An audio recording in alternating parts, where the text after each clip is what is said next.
Eu te convido para a gente mergulhar ainda mais nesses aspectos da taxa Selic, dos anúncios que são feitos pelo Banco Central. São diferentes medidas que ocorrem dentro do Congresso Nacional a fim de, além de melhorar a vida dos brasileiros, tentar mostrar para o mercado financeiro, para quem toma essas decisões de que, temos um cenário com alguma previsibilidade, estamos caminhando aqui num mar um pouco mais manso, então isso dá segurança para as futuras medidas que são tomadas em relação à economia brasileira. Com a aprovação, por exemplo, da reforma tributária, pelo menos a primeira etapa, dentro da Câmara, e a queda da inflação no último mês, a expectativa do governo é que isso reflita, em bons índices que pressionem para a queda da taxa de juros.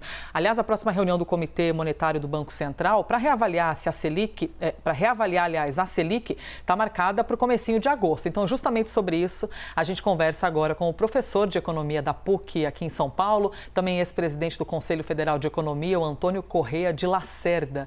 Professor, tudo bem? Bem-vindo. Obrigada, por abrir um tempinho na sua agenda para conversar aqui com a CNN. Uma satisfação falar com vocês. Muito bom poder colher um pouco do seu conteúdo e conhecimento em relação a esse assunto. A gente vê muito os posicionamentos de que as decisões do Banco Central são técnicas, não são políticas e tudo mais. Mas os movimentos políticos dentro do Congresso, embasados em questões técnicas, economia brasileira e tudo mais. Tudo isso que está acontecendo e avançando no Congresso pode trazer essa segurança para a gente ver na prática a queda da Selic?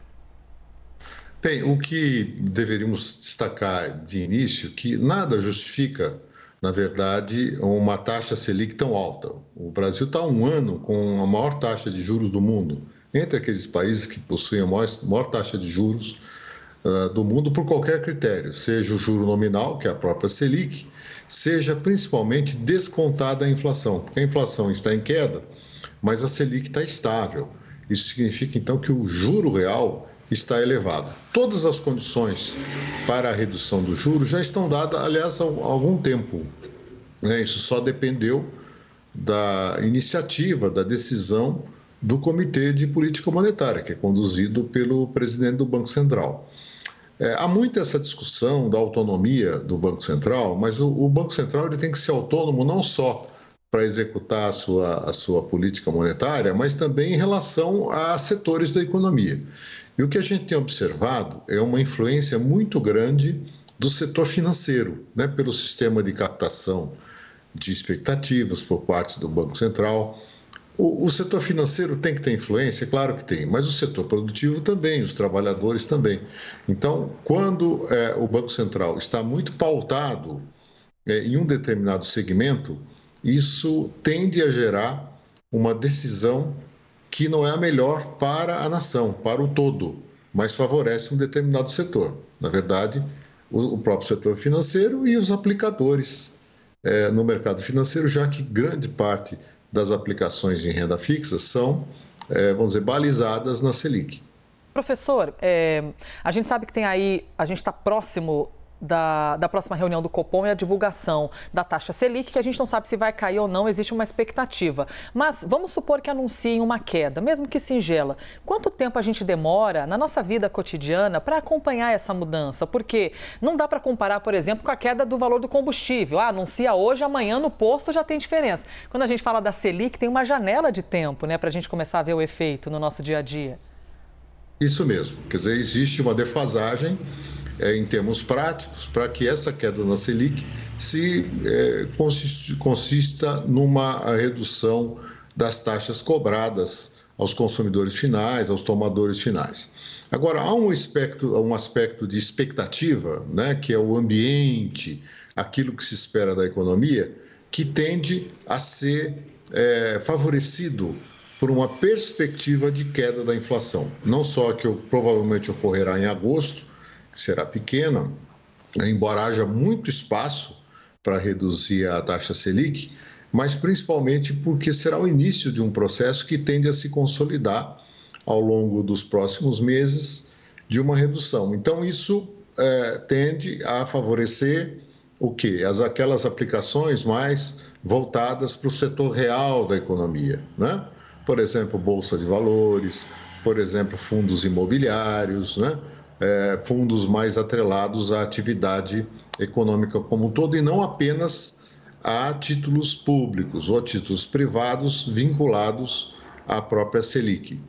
Então, existe sim esse aspecto que tenderá a favorecer um quadro um pouco melhor para a economia nesse segundo semestre de 2023 e também para o ano de 2024. O grande desafio é a retomada do investimento produtivo, né? O investimento em máquinas, equipamentos, em construção civil, em todas aquelas atividades que são geradoras de oportunidades, como já foi abordado a questão do emprego, da renda, né, da própria arrecadação tributária por parte do Estado, né, de forma que o governo tenha condições de executar o seu orçamento com uma certa tranquilidade, sem comprometer a sustentabilidade das contas públicas. Lembrando também que uma redução da Selic tende a diminuir o custo de financiamento da dívida pública, né, que esse ano vai atingir 700 bilhões de reais. Então, é um custo muito elevado, é 7% do PIB,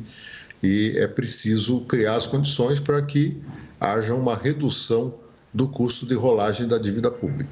Professor, a gente está aqui tratando da Selic, mas eu vou voltar uma casinha que é a inflação, né? Porque a Selic é esse remedinho amargo para conter a inflação.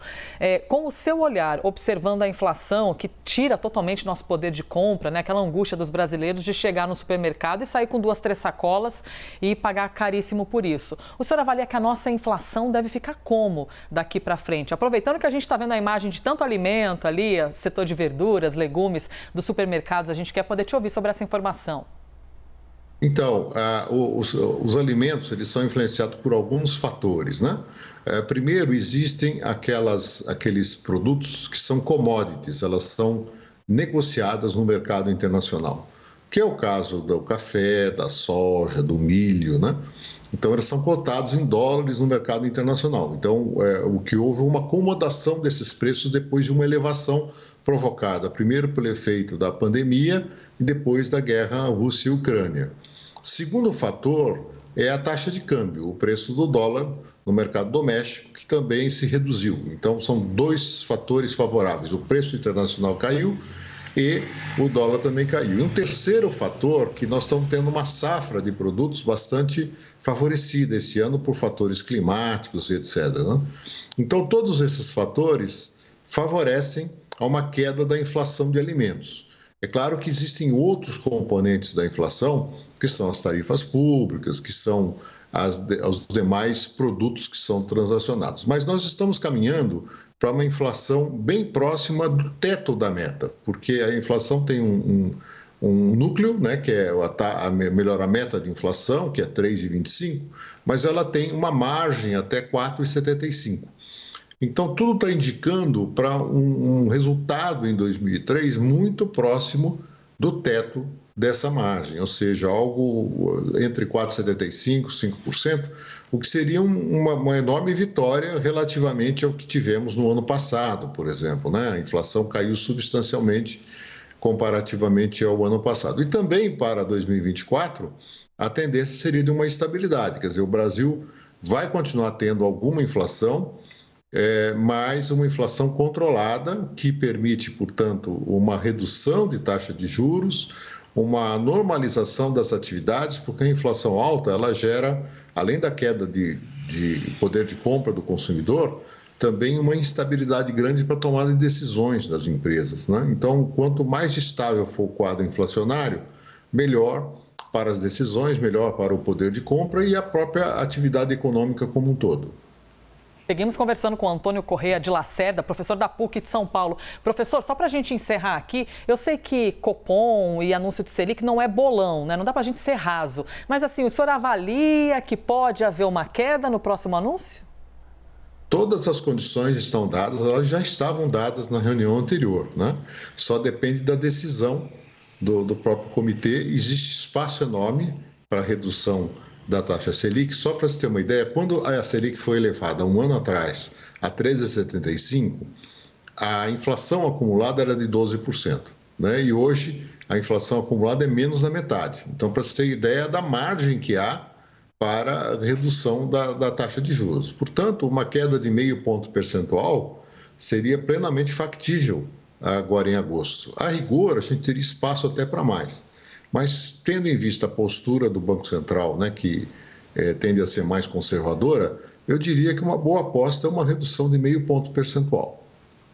Perfeito. Conversamos aqui com o professor de Economia da PUC São Paulo e ex-presidente do Conselho Federal de Economia. Professor, é tão bom ouvi-lo que dá até vontade de cursar economia, viu? Antônio Correia de Lacerda, obrigada pela aula. Olha, está convidada você e todos nós temos curso de graduação e também mestrado em Economia na PUC de São Paulo. Maravilhoso. Obrigada, professor. Um abraço. Bom sábado.